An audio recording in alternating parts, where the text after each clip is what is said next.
السلام علیکم دوستو، جیسا کہ آپ جانتے ہیں کہ محرم کا مہینہ ہے. ہم یہ کہتے ہیں کہ جی اہل تشیع اس مہینے کو بہت غم سے گزارتے ہیں، بہت فیل کر کے گزارتے ہیں. میں اہل سنت ہوں، لیکن آج میں ایک بات کہنا چاہوں گی. ہم ایک دوسرے کے فقہوں پہ تنقید کرتے ہیں. کوئی کسی کو کیا کہہ رہا ہے، کوئی کسی کو کیا کہہ رہا ہے، کوئی کہہ رہا ہے تم دائرہ اسلام میں نہیں آتے، کوئی کہہ رہا ہے کہ تم مسلمان نہیں ہو. آج میں ایک سوال پوچھنا چاہوں گی اپنے فقہ کے لوگوں سے بھی اور ان لوگوں سے بھی جو اہل تشیع ہیں. بلکہ میں بات کرنا چاہوں گی، سمپل ایک رائے دینا چاہوں گی. جب ہم اس بات پہ اعتقاد رکھتے ہیں کہ اللہ تعالیٰ کے لیے نبی پاک سے بڑھ کے کوئی بھی نہیں، نبی پاک صلی اللہ علیہ وآلہ وسلم ان کی آل اولاد سے جو محبت کرے گا، اللہ بھی اس سے محبت کرے گا. جو اہل تشیع پورا مہینہ، صرف یہ مہینہ نہیں، سفر کا مہینہ بھی تکلیف سے گزارتے ہیں، رو کر گزارتے ہیں، ان کی محبت میں گزارتے ہیں. جو سالوں پہلے واقعہ ہوا تھا اس کو یاد کرتے ہیں، تازہ کرتے ہیں. آنے والی نسلوں کو پتہ چلتا ہے کہ کیا ہوا تھا کربلا میں. آپ کو نہیں لگتا کہ ان کی آنکھوں سے جتنے آنسو بہتے ہیں وہ ان کی بخشش کا سامان بنیں گے آخرت میں؟ کیونکہ نبی پاک اور ان کی اولاد کے لیے جو آنسو بہائے گا، ان آنسوؤں کی قیمت اللہ تعالیٰ کیسے ادا کرے گا، یہ اللہ کو پتہ ہے. جو نبی پاک کی اولاد سے محبت کرے گا، سال گزرنے کے بعد بھی اپنی آنے والی نسلوں کو بتائے گا کہ کیا ظلم ہوا تھا. ظلم کی داستان رقم ہوئی تھی کربلا میں. بیبیاں جن کے لیول کا ہم سوچ بھی نہیں سکتے. جنت کی شہزادیاں ہوں گی، شہزادیوں سے بھی بڑا ورڈ ہوگا. ان کے سر سے کسی نے دوپٹہ اترا ہوا کبھی نہیں دیکھا تھا. کربلا کے واقعات آپ یاد کریں، محرم میں کیا ہوا تھا جب وہ زلجنا آیا واپس، اور کیا کیفیت تھی اس زلجنا کی. سجدے میں جا کے سر قلم کر دیا گیا. مطلب آپ سوچیں کہ کیا واقعات ہوں گے. 6 7 8 مہینے ایک مطلب معصوم بچہ ہوتا ہے، اس کی پیاس کی طلب کے سوال پہ اس بچے کی حلق میں خنجر اتار دینا. مطلب آپ ان واقعات کو اگر کبھی پڑھیں، آپ کے رونگٹے کھڑے ہو جائیں گے. جس کے دل میں تھوڑی سی بھی محبت ہوگی نا نبی پاک صلی اللہ علیہ وآلہ وسلم کے لیے، ان کی آل اولاد کے لیے، اس کے رونگٹے کھڑے ہو جائیں گے. اور آپ امیجن کریں کہ نبی پاک صلی اللہ علیہ وآلہ وسلم کو ڈے فرسٹ سے پتا تھا کہ حضرت امام حسین علیہ السلام کی گردن قلم کی جائے گی.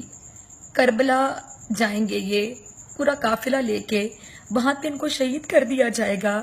اس کے بعد میری نسلوں کے ساتھ، ان بچیوں کے ساتھ کیا سلوک کیا جائے گا. ان کو قیدی بنا کے لے جایا جائے گا.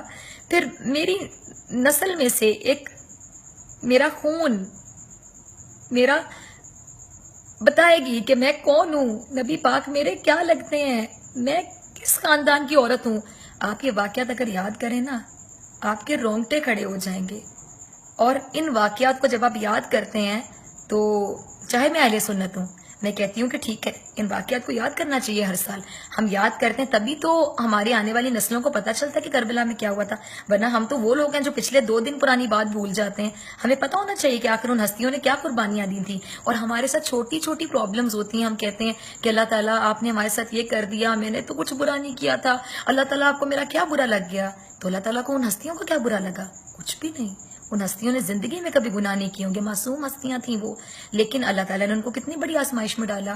حضرت امام حسن علیہ السلام کی اگر بات کریں، ان کی زوجہ نے انہیں زہر دے دیا، اور نبی پاک صلی اللہ علیہ وآلہ وسلم ہمیشہ حضرت امام حسن کے ہونٹوں پہ بوسہ دیتے تھے، حضرت امام حسین کی گردن پہ بوسہ دیتے تھے.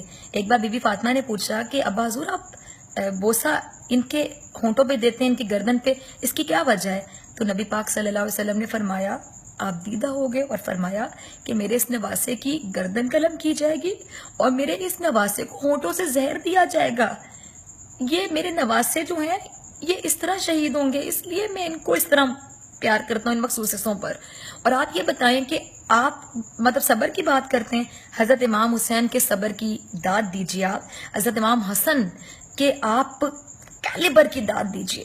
کیا کیلیبر ہے، معاف کرنے کا درجہ دیکھیے کہ بیوی نے زہر دے دیا، اور زہر پینے کے بعد پوچھتے ہیں، اس خاتون سے پوچھتے ہیں کہ تو نے میرے ساتھ یہ کیا، کیا میں تیرا اچھا شوہر نہ تھا؟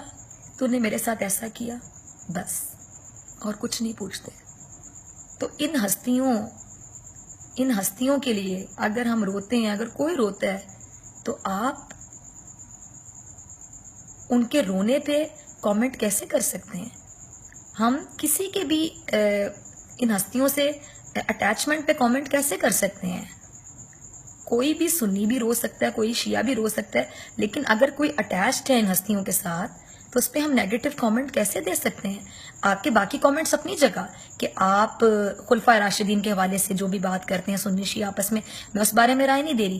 میں صرف یہ سوال کر رہی ہوں کہ جو نبی پاک صلی اللہ علیہ وآلہ وسلم کی آل اولاد کے ساتھ ظلم ہوا کربلا کے میدان میں، اگر اس ظلم کو یاد کر کے کوئی آنسو بہاتا ہے، کوئی روتا ہے، کوئی خون کے آنسو روتا ہے، تو ہم ان کو اس بات پہ کامنٹ کیسے کر سکتے ہیں؟ ہم نیگیٹو رائے کیسے دے سکتے ہیں کہ نبی کی اولاد کے لیے جو رو رہا ہے؟ میں تو کہتی ہوں اللہ آپ کو بھی توفیق دے، مجھے بھی توفیق دے کہ ہم ان کے لیے روئیں اور اللہ تعالیٰ ہمارے ان آنسوؤں کو بخشش کا سامان بنا دے. پلیز اس بات پہ ایک دوسرے کو کامنٹ کرنا چھوڑ دیں. نبی پاک کی اولاد کی محبت میں جو روتا ہے اس رونے کو سلام، اس تکلیف کو محسوس کرنے کو سلام.